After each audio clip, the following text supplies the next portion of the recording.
예수 그리스도의 은혜와 평강이 있기를 원합니다. 오늘은 믿음의 마음을 지키려면 이란 제목으로 말씀을 전가하겠습니다.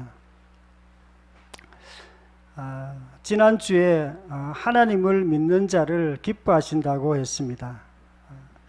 하나님은 믿음에 있는 사람들 기뻐하시고요. 또 어둠의 세상을 이기는 것이 바로 믿음이라고 이렇게 말했습니다. 그리고 또 우리가 믿을 때에 하나님께서 우리에게 은혜와 축복을 주신다고 그렇게 말했습니다.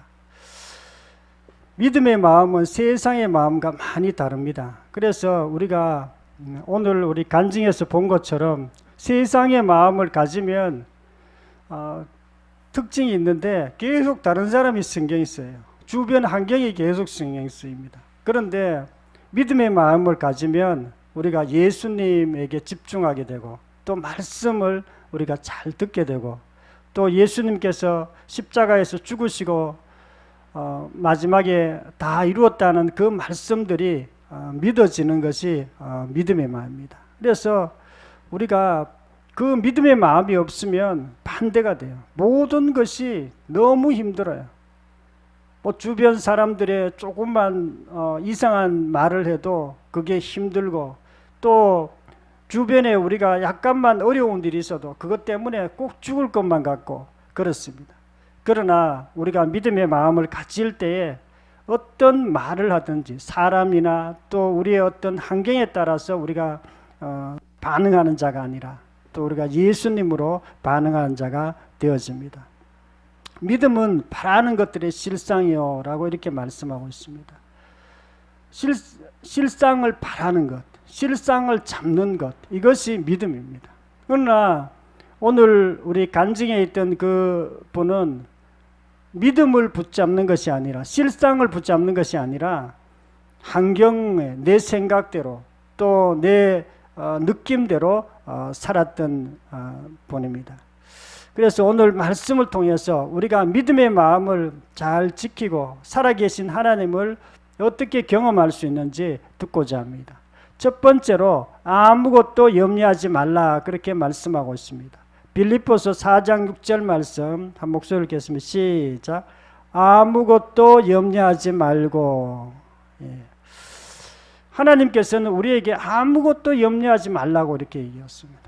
아무것도라는 거기에는요, 우리의 현재 것도 염려하지 말고 우리의 미래의 것도 염려하지 말고 우리 주변의 사람 때문에 염려하지 말고 또 우리 주변 환경 때문에 염려하지 말라는 그런 뜻입니다. 우리 삶에서 염려하기 시작하면 염려할 수 있는 것들이 너무 많이 있습니다. 그런데 그 대부분은 사실은 우리가 염려를 하지 않아도 되는 것들이 95%라고 이렇게 얘기합니다. 거의 대부분은 염려하지 않아도 되는 걸 가지고 계속 염려해요. 그런데 염려하기 시작하면요, 그것이 끊임없이 계속 많아져요. 그리고 염려가 내 마음을 완전히 장악해 버립니다. 장악해 볼 뿐만 아니라 나를 꼼짝하지 못하게 합니다. 그래서 하나님께서는 우리에게 염려하지 말라고 이렇게 말씀하고 있습니다. 염려는 믿음의 태도와 완전히 반대 태도예요. 염려는 하나님을 바라보는 것이 아니라 나를 바라보는 것이고 세상을 바라보는 것이 바로 염려입니다. 믿음의 마음을 지키려면 문제가 심각해도 절대 염려하지 말라고 이렇게 말하고 있습니다. 우리가 어둠의 세상에 살고 있어요. 마귀가 이 세상을 장악하고 있습니다. 그래서 모든 사람들은 염려하는 것이 습관처럼 되어 있어요. 왜냐하면 마귀가 염려하는 걸 좋아하기 때문에 염려가 이렇게 자연스럽게 이렇게 되어지는 그런 가운데 우리가 살고 있습니다. 누가복음 21장 34절에 너희는 스스로 조심하라. 그렇지 않으면 방탕함과 술 취함과 생활의 염려로 마음이 둔하여지고 이렇게 말하고 있습니다. 하나님께서는 염려를 방탕함, 술 취함과 똑같이 죄라고 이렇게 얘기하고 있습니다. 죄는요, 우리가 멀리 해야 될 것입니다. 그래서 염려는 우리가 조금도 하지 말아야 됩니다. 염려는 우리의 어떤 태도예요, 태도. 모든 것을 이렇게 바라보는 태도가 정말 하나님을 멀리 떨어져 있는 사람의 그 관점이 바로 염려입니다. 믿음의 마음을 지키려면 문제가 심각해도 절대 염려하지 말라고 그렇게 말하고 있습니다. 우리가 문제가 있을 때 많은 사람들이 문제에 자꾸 집중을 하게 되어 있어요. 나는 이런 문제가 있는데 나는 좀 다른 사람보다 좀 얼굴이 못생긴 것 같아. 나는 딴 사람보다 말을 좀 못하는 것 같아. 나는 뭐 좀 다른 사람보다 뭐가 둔한 것 같아. 뭐 그렇게 생각되어집니다. 그런데 염려는 자꾸 자기의 부정적인 환경, 부정적인 어떤 자기 모습들 이런 것을 자꾸 바라보는 거예요. 그런데 믿음의 마음이라는 것은 우리가 예수 그리스도를 바라보는 것을 말합니다. 우리가 하나님 말씀을 믿는 것을 말합니다. 하나님께서 우리에게 다 이루었다. 내가 너에게 정말 하나님의 신령한 그 축복을 내게 했다라고 하는 것을 믿는 것을 믿음의 마음이라고 이렇게 말하고 있습니다. 마귀는 이 세상을 지배하고 있습니다. 이 세상은 어두움의 세상이에요. 그래서 마귀가 이 세상의 왕이기 때문에 마귀가 제일 좋아하는 사람이 있어요. 제일 좋아하는 사람이 어떤 사람이냐면은 염려하는 사람이에요. 오늘 그런 그 간증에서 본 아가씨처럼 그런 사람 제일 좋아해요. 자꾸 남인데 신경 쓰고 볼 때마다 염려하고 신경 쓰고 말하고 이렇게 하는 사람들을 제일 좋아합니다. 그래서 그런 사람을 보면 내 밥이다 라고 그렇게 얘기합니다. 베드로전서 5장 7절에 보면 너희 염려를 다 주께 맡기라. 그가 너희를 돌보심이라. 근신하라 깨어라. 너희 대적 마귀가 우는 사자처럼 두루 다니며 삼킬 자를 찾나니 이렇게 말하고 있습니다. 너희 염려를 다 주께 맡기라 이렇게 말하고 있습니다. 하나님께서는 왜 그렇게 말씀하셨냐면요, 마귀가 사람을 찾는다는 거예요. 염려하는 사람을 찾아요. 실제로 염려 조금 한다 그래가 마귀가 막 찾아오고 그러진 않아요. 그런 사람, 그러나 염려가 심하면 심할수록 마귀가 반드시 찾아옵니다. 염려에도 이렇게 향기가 있어요. 염려 조금 많은 사람이고 염려가 심한 사람이 있어요. 염려가 심하면 반드시 마귀가 찾아와서 그 사람을 완전히 장악해 버립니다. 예수님도 마태복음 6장에 보면 생활의 염려에 대해서 말씀하고 있어요. 들의 풀도 하나님께서 아끼시고 공중의 새도 돌보시는데 너희들일까 보냐 하면서 아무것도 염려하지 말라 그래요. 절대 생활에 어떤 것들이 있어도 염려하지 말라고 예수님께서 그렇게 말씀하고 있습니다. 전정은 자매님이 계시는데요. 이분은 예수님을 믿지 않았어요. 피아노 강사였고 아주 인텔이 지적인 그런 사람이에요. 그런데 주변에 언니가 이렇게 전도해서 교회에 나오게 됐는데요. 그런데 갑자기 암이 걸렸어요. 그래서 자기가 이제 죽음 앞에 딱 서게 된 거예요. 이제 더 이상 이 병이 치료되지도 않을 것 같고 암이 심각했습니다. 그때 자기가 부활하신 예수님을 이렇게 듣게 된 것입니다. 지금까지는 자기는 자기 생각대로 하면은 너무나 뭐 피아노도 자기가 잘 가르치고 똑똑하고 뭐든지 할 수 있었던 그런 사람이었어요. 그런데도 불구하고 암 앞에 딱 서게 되니까 자기가 아무것도 할 수 없다는 것을 이해하게 된 것입니다. 그래서 암 앞에 암이 딱 걸렸을 때 정말 두려워하게 됐어요. 그러나 이제 교회에서 성도들이 기도해주고 그리고 또 자기가 이제 암이 있었을 때 그 두려워하는 두려움 앞에서 이렇게 기도를 계속하고 두려워하지 않고 자기가 이제 담담하게 나는 이제는 죽어도 나는 천국 간다. 여러분 너무 날 걱정하지 말라. 그렇게 말할 정도로 바뀌게 된 것입니다. 그리고 지금까지도 아직 암이 있긴 있는데도 아직 계속 전도하면서 암 환자들 찾아가 전도하면서 계속 잘 있습니다. 제가 염려하지 말라고 반복하는 이유는요. 염려는 가랑비처럼 우리도 모르게 자꾸 오기 때문에 그렇습니다. 그래서 조금씩 오지만은 우리를 완전히 장악해서 우리를 완전히 무력화시킵니다. 그래서 우리가 염려를 이렇게 하지 말라고 하는 것입니다. 여러분의 삶에 이것저것 심각한 문제가 있어도 그것이 우리를 장악하도록 하면 안 됩니다. 문제는 하나님 보시기에 아주 작은 것입니다. 그리고 우리가 우리 눈에 크게 이렇게 보이는 것이기 때문에 우리 세상에서 가장 큰 사건이 뭐냐면요, 예수님께서 이 땅에 오셔가지고 우리를 위해서 십자가에서 죽으시고 부활한 사건이에요. 이 부활한 사건이 세상에서 가장 큰 사건이에요. 그런데 우리가 보기에는 우리 주변에 뭐 내 건강, 내 뭐 자식 뭐 이런 것들이 커 보이는 거예요.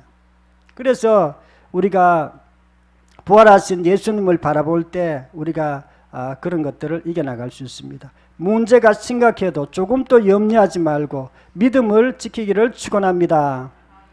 두 번째로 주 안에 항상 기뻐하라 그렇게 말하고 있습니다. 빌립보서 4장 4절 말씀 한 목소리 읽겠습니다. 시작. 주 안에서 항상 기뻐하라. 내가 다시 말하노니 기뻐하라. 아멘.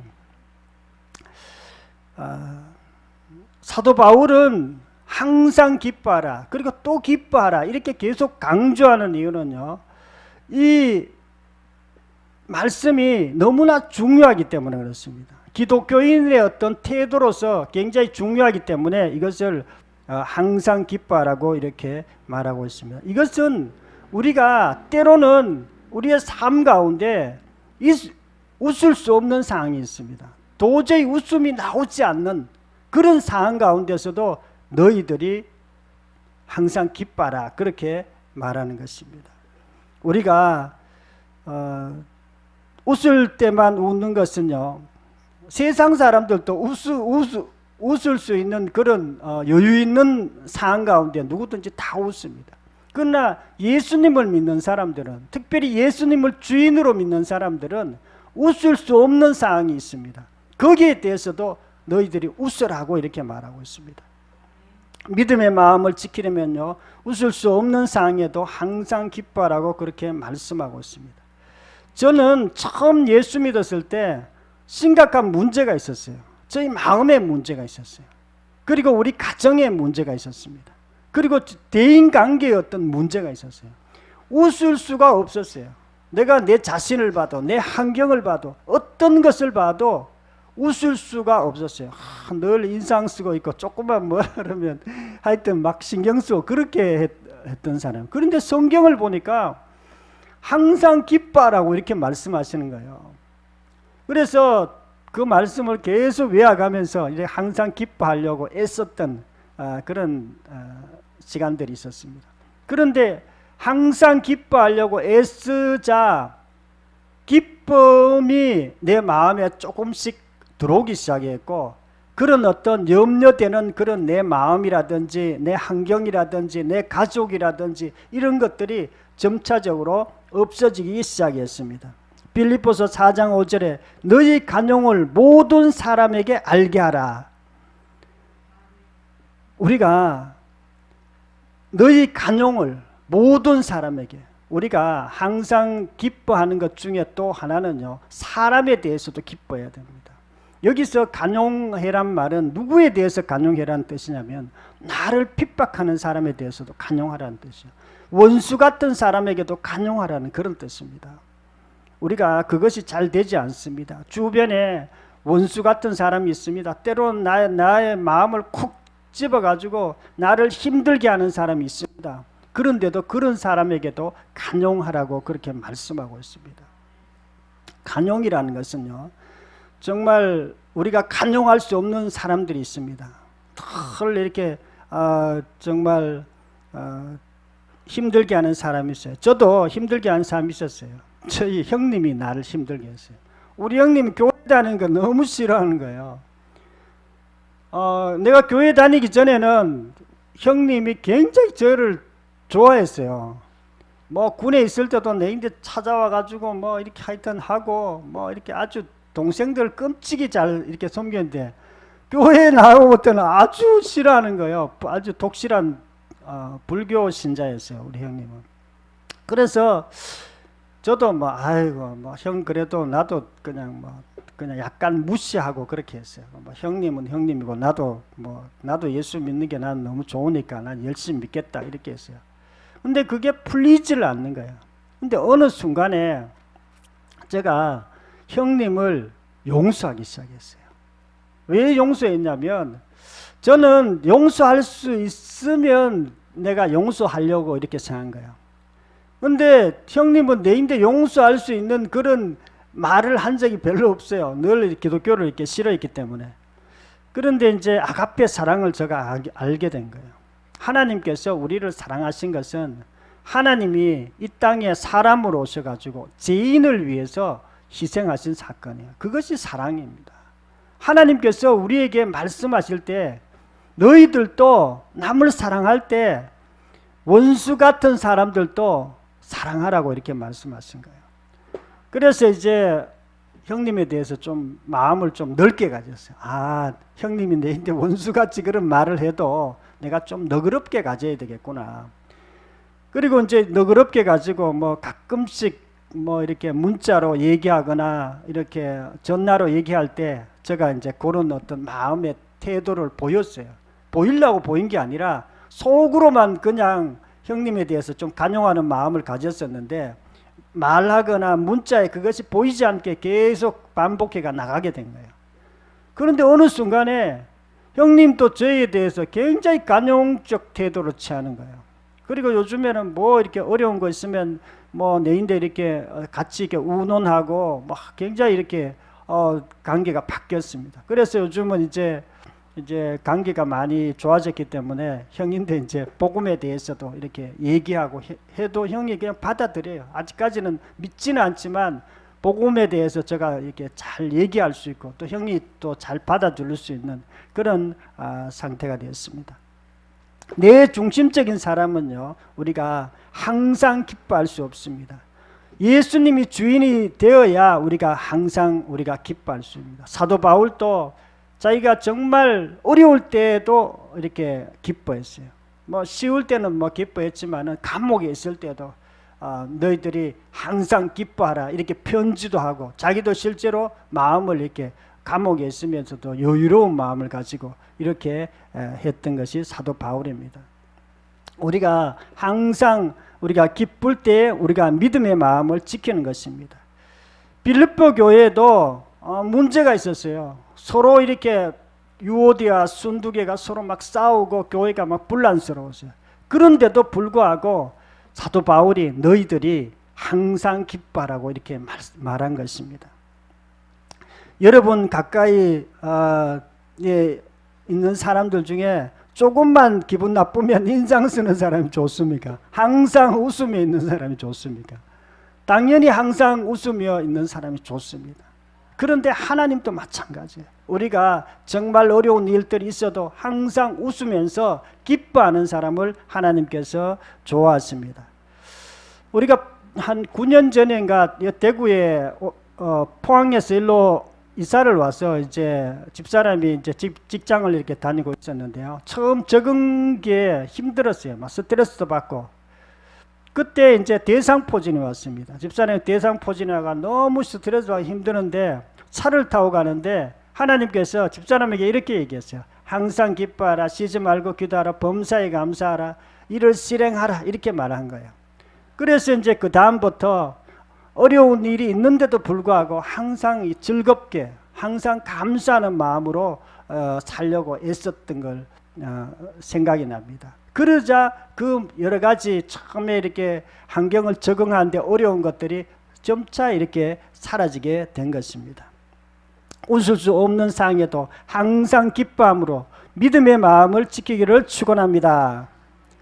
세 번째로는요, 감사함으로 하나님께 아뢰라 그렇게 말씀하고 있습니다. 빌립보서 4장 6절 말씀 한 목소리를 읽겠습니다. 시작. 아무것도 염려하지 말고 오직 모든 일에 기도와 간구로 너희 구할 것을 감사함으로 하나님께 아뢰라. 아멘.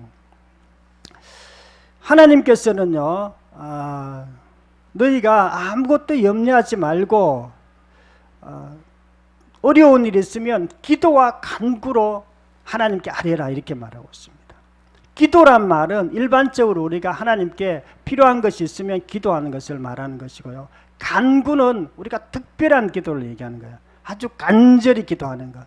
우리가 여러 가지 어려운 문제가 있으면 아무것도 염려하지 말고 하나님께 기도하거나 간구하거나 감사함으로 하나님께 아뢰라고 이렇게 말씀하고 있습니다. 믿음의 마음을 지키려면요, 정말 불가능해 보여도 감사 기도하라고 이렇게 말씀하고 있습니다. 우리가 하나님께 기도할 때는요, 믿음의 기도를 해야 돼요. 그리고 감사의 기도를 해야 됩니다. 우리가 믿음의 기도, 감사의 기도는요, 하나님께서 기뻐하세요. 그것을 들어주세요. 우리가 삶 가운데 우리가 도저히 할 수 없는 일들이 많이 있습니다. 우리가 도저히 이룰 수도 없고, 그런데도 불구하고 하나님께서 그런 거 걱정하지 말라는 거예요. 너희들은 다만 그냥 기도하라는 거예요. 기도하면 내가 그것을 이루어 주시겠다고 이렇게 말하고 있습니다. 하나님은 우리를 사랑하십니다. 우리를 얼마나 사랑하시냐면요, 자기 아들을 이 땅에 십자가에 줄 만큼 우리를 사랑하세요. 하나님은요, 우리가 기도하는 것보다 더 많은 것을 주세요. 그런데 어떤 사람에게 그 기도에 응답하시냐면 믿음의 마음을 가진 자에게 그렇게 하십니다. 믿음의 마음이라는 것은요, 아무것도 염려하지 말고 어려운 일이 있어도 감사함으로 아뢰는 사람, 감사함으로 기도하는 사람을 말합니다. 예수님도 각 마을에 돌아다니면서 기적이 잘 안 일어나는 사람들이 있었어요. 그 동네 사람들은 예수님을 잘 안 믿으면 기적이 잘 안 일어났어요. 그러나 예수님을 잘 믿고 예수님 말씀을 잘 듣고 아멘 아멘 하고 그러면 그 동네는 막 손만 얹으면 막 치유가 일어나고 귀신들이 쫓겨나가고 뭐 기적이 일어나고 그렇게 했어요. 우리도 마찬가지예요. 우리가 하나님을 믿으면 하나님께서 그 기도를 들어주세요. 그 기적이 실제로 일어납니다. 우간다는 굉장히 어려운 나라였습니다. 그 나라에는 독재자가 있었고요. 막 또 거기 질병이 있었고 또 에이즈가 있었고요. 그 나라는 완전히 엉망이었어요. 어떤 존 물리디라는 목사님이 그 나라를 보니까 도저히 가능성이 없어 보이는 거예요. 그래서 하나님께 기도했습니다. 하나님 좀 이 나라를 도와주시옵소서. 그때 하나님께서 어떤 환상을 보여주셨어요. 이렇게 자기가 그물로 확 던지는데 뭔가 딱 잡혔어요. 큰 돌 같은 것이 잡혔는데 그 돌 모양을 보니까 우간다의 지도하고 똑같았어요. 그래서 하나님께서 그 이후에 뭐라고 말씀해요? 너도 이 나라를 위해서 기도하라. 그리고 곳곳에 가서 다른 사람들에게 기도하라고 말해라. 그렇게 해서 그가 이제 전국으로 돌아다니면서 기도하기 시작했습니다. 설교하기 시작했어요. 우리가 이 나라를 위해서 꼭 기도합시다. 그리고 일주일에 한 번은 꼭 기도합시다. 그리고 이렇게 우간다 곳곳에 가서 설교를 하고 또 기도 운동을 일으켰습니다. 그리고 그것이 몇 년 되지 않아서 나라가 바뀌기 시작한 거예요. 나라가 그런 것들이 독재자가 없어지고 질병이 없어지고 에이즈가 사라지기 시작했고 나라가 정상적인 나라로 그렇게 바뀌기 시작했습니다. 이것은요, 나라만 그런 것이 아니에요. 우리 가정도 그렇고요, 우리 개인도 마찬가지입니다. 우리가 기도하면 하나님께서 그것을 들어주세요. 조지 물러라는 목사님은 자기가 기도하고 응답받지 못한 것이 별로 없었어요. 그는 늘 어려운 일이 있을 때마다 하나님께 기도했어요. 도저히 안 될 것 같아도 그냥 기도하는 거예요. 하나님 이걸 꼭 도와주세요. 먹을 것이 없으면 하나님 이거 먹을 것을 줘. 고아원이 뭐 수백 명, 수천 명이었어요. 그런데 그 사람들을 먹이려고 그러니까 먹일 수가 없어요. 기도하는 수밖에 없었어요. 그래서 하나님 이 고아원 우리 먹여야 됩니다. 만약 하나님이 안 주시면 우리는 다 굶어야 됩니다. 이렇게 하고 기도한 거예요. 그럴 때 하나님이 한 번도 굶게 하지 않으셨어요. 굶게 하지 않으실 뿐만 아니라 다른 선교사들 이렇게 막 도와주는 그런 고아원이 되었습니다. 하나님께서는요, 우리가 기도할 때에 넉넉하게 채워주시는 분입니다. 기도는요, 불가능한 현실 속에서 하나님이 옆에 있기 때문에 끝까지 믿음을 견제하는 것입니다. 스코틀랜드의 여왕이 있었는데요, 그는요 자기가 1만 명의 군사보다도 한 명의 기도하는 사람이 더 무섭다고 이렇게 말할 정도로 그랬던 사람입니다. 믿음의 기도는요, 우리가 할 수 없는 것을 하나님을 움직이게 하는 것입니다. 정말로 불가능해 보여도 감사함으로 믿음의 마음을 지키기를 축원합니다. 사랑하는 성도 여러분, 오늘은 믿음의 마음을 지키려면 이란 제목으로 말씀드렸습니다. 우리가 이 땅 사는 동안 하나님께서 우리가 믿음의 마음을 지키기를 원하세요. 믿음의 마음을 지키려면 절대 염려하면 안 돼요. 믿음의 마음과 반대가 바로 염려하는 것입니다. 우리 삶 가운데 어려운 문제들이 많이 있습니다. 그래도 그것을 하나도 염려하지 마십시오. 믿음이 어느 순간에 그 염려했던 것이 그대로 사라지게 될 것입니다. 두 번째로 항상 기뻐하라고 이렇게 말하겠습니다. 어떤 어려움이 있어도 하나님께서 기뻐하라고 그렇게 말씀하고 있습니다. 우리가 기뻐하면은 이것은요, 마귀를 비웃는 것이에요. 하나님을 웃게 하는 것이 우리가 기뻐하는 것입니다. 우리가 기뻐할 때에 하나님의 역사가 일어나기 시작합니다. 세 번째로는요, 하나님께서 불가능해 보여도 기도하라고 이렇게 말씀하고 있습니다. 기도는요, 하나님께서 정말 좋아하시는 거예요. 우리가 항상 기도해야 돼요. 교제 기도를 늘 평상시에 해야 됩니다. 하나님 이것 이렇고 저거는 저렇고요. 어떨 때 정말 어려운 일이 있으면 간구 기도를 해야 됩니다. 하나님 이거는 꼭 들어주시옵소서. 막 간절하게 막 이렇게 기도해야 돼요. 그 기도할 때 하나님께서 그 기도를 들어주세요. 저는 기도를 어떤 문제를 놓고 기도할 때는 기도를 어느 정도 기도하냐면 막 간절하게 기도하다 마음의 평강이 올 때까지 기도해요. 어떨 때는 그것이 뭐 한 30분, 어떨 때는 뭐 며칠, 뭐 어떨 때는 몇 주 걸릴 때도 있어요. 그래도 계속 그걸 꼭 간구 기도할 때는 마음의 평강이 올 때까지 그렇게 기도할 때 하나님께서 기적을 일으키는 것을 여러 번 경험했습니다. 저와 여러분들도 믿음의 마음으로 하나님을 기쁘시게 하는 저와 여러분이 되기를 축원합니다. 통성으로 기도드리겠습니다. 말씀을 생각하면서 통성으로 기도드리겠습니다. 하나님 아버지, 감사와 찬양을 드립니다. 오늘 믿음의 마음을 지키려면 라는 제목으로 말씀을 드렸습니다. 아버지 하나님, 우리가 어떤 어려움이 있어도 아무것도 염려하지 말라고 했습니다. 주 안에서 항상 기뻐하라고 이렇게 말했습니다. 그리고 하나님께 감사함으로 하나님께 기도하라고 그렇게 말했습니다. 하나님 아버지, 우리가 이 땅 사는 동안 하나님께 믿음을 보임으로 하나님의 살아계심을 날마다 경험하는 저희들이 될 수 있도록 도와주시옵소서. 주님께서 은혜를 베풀어 주시옵소서. 이 시간 한자를 위해서 기도합니다. 하나님께서 도와주시옵소서. 주님께서 은혜를 베풀어 주시옵소서. 아버지 하나님 도와주시옵소서.